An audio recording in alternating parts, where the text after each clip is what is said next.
Hi, this is Tisch Aitken, and this is your weekly report. It is Friday, May 19th, 2023, and it's been quite a time. It continues to be quite a time, but we are now officially out of eclipse season because this is the first lunation since the eclipses, and that means we had a new moon today at 11:53 a.m. Eastern Standard Time at 28 degrees and 25 minutes of Taurus. And when you have a new moon or a full moon that follows the eclipses, and the eclipses happen every 6 months, that officially ends eclipse season. However, we still feel the energy. I still feel the eclipses, and if you've gotten hit directly, the effects can last up to 6 months, certainly a month to a few months after eclipses if they've really slammed you. And I got really slammed. A lot of you have too. But with that said, today is a new moon, a new beginning. Jupiter, which is the luckiest planet, recently entered the sign of Taurus on May 16th, where it will be through May 25th of next year. And Jupiter is very prosperous in Taurus. This is about developing your talents and your skills and what you want to bring to value in your life. If you've been struggling, which many people have in the last few years in this very difficult time in history, to make money or to deal with debt or dealing with loss, because Scorpio is the opposite sign of Taurus. It also deals with money. It deals with joint resources and debt and taxes. It also deals with big money because Pluto is the modern ruler of Scorpio that can deal with big investments and Wall Street and big loans, etc., big financial partnerships. But we had the eclipses in the first eclipse on April 20th was a total solar eclipse at the final degree of Aries.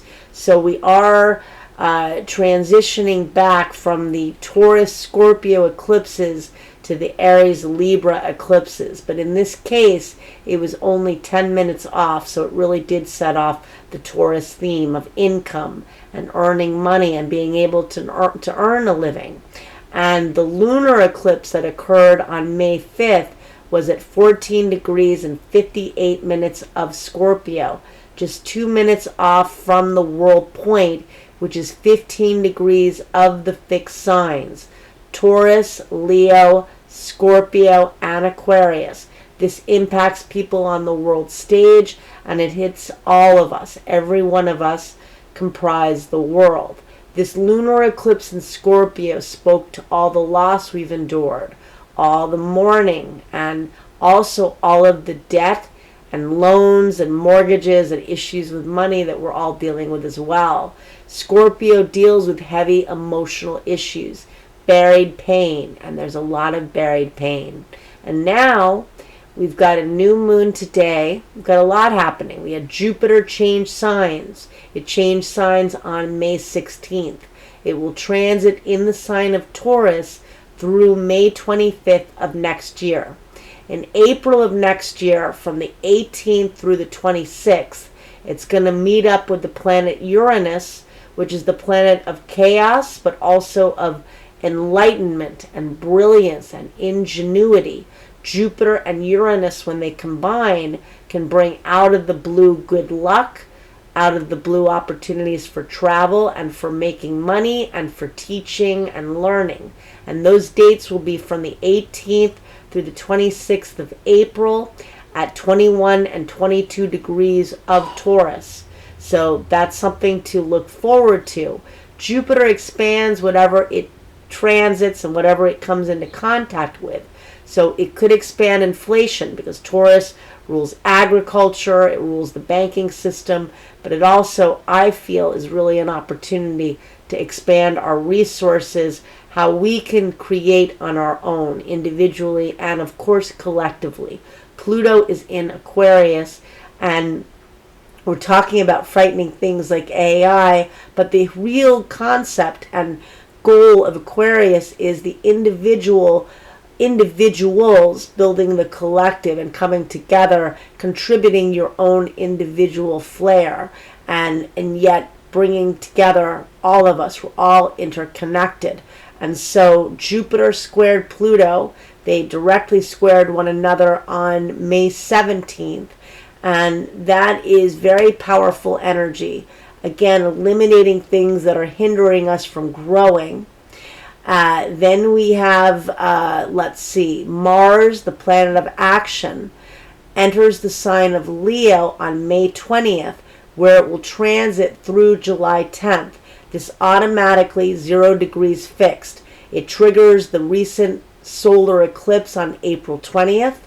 It triggers Jupiter in Taurus. It squares, Mars squares Jupiter. A lot of excessive energy, probably a lot of work being done, a lot of people being very busy. But Mars also clashes with Pluto, and that's building up right now too. That can be combative energy. Those are both the rulers of Scorpio. Mars being the ancient ruler, Pluto being the modern. That can be contentious energy. It's good for getting things done.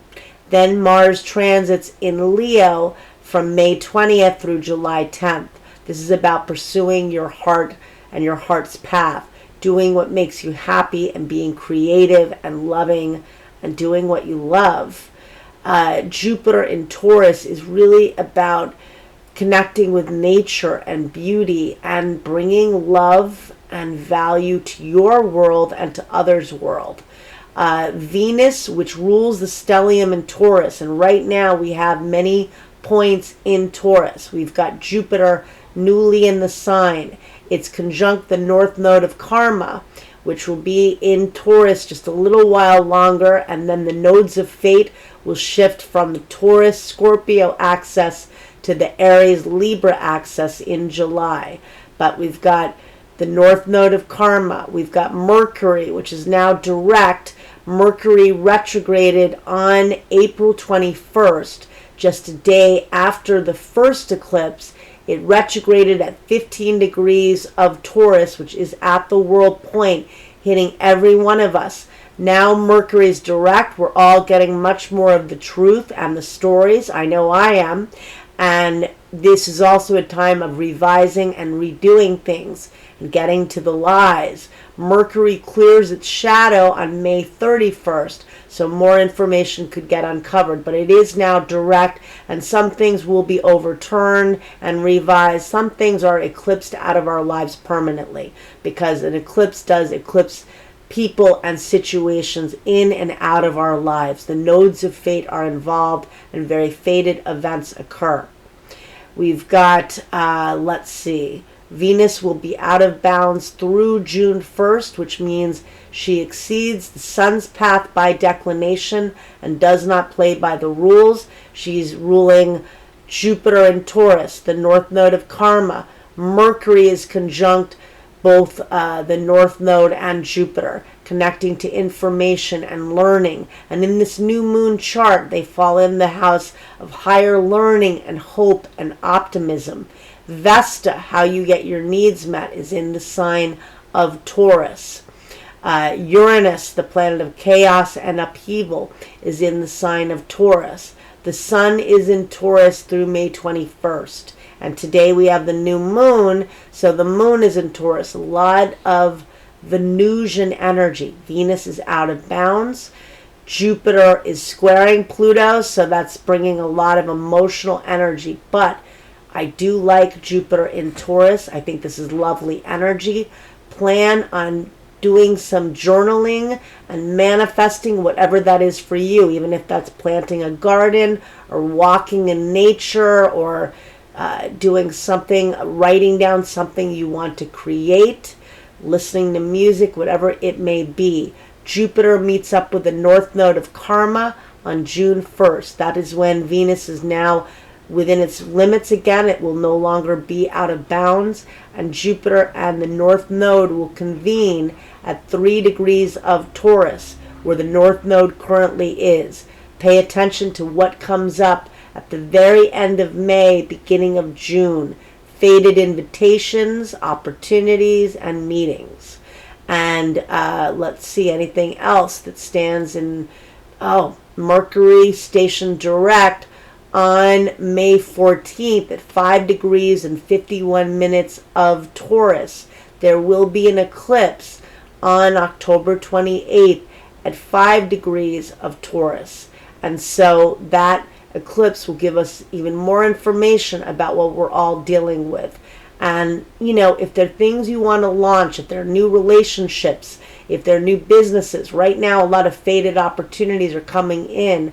But Venus will retrograde on July 22nd at 28 degrees and 36 minutes of Leo.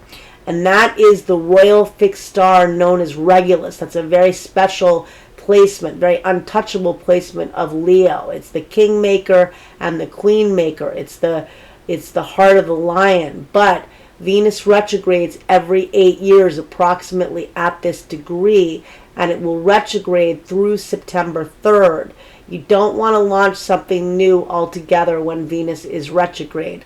Not an ideal time to get married. If you are getting married in the late summer, do a civil ceremony, do something initially, get married first, and then have the ceremony during the retrograde. If you're launching a new business, if you're starting something new, an LLC or whatever, do it before the 22nd, and then if there are things that you're getting in motion or events you're planning, that's fine, but line things up now. Also think of June 1st as a very auspicious date. And I wish you all a lot of luck. Last but not least, Jupiter will retrograde on September 4th at 15 degrees and 34 minutes of Taurus. Back to the world point, hitting every one of us. Back to the lunar eclipse in November 8th of last year. That was at 16 degrees of Taurus. And back to setting off where Mercury retrograded on April 21st. And the lunar eclipse on May 5th at 15 degrees of Scorpio, setting off all these events and lots of information pouring through. Manifest, happy new moon. I will give instructions to do the law of abundance. I may write a brief article later today about the new moon. So much happening. Good luck.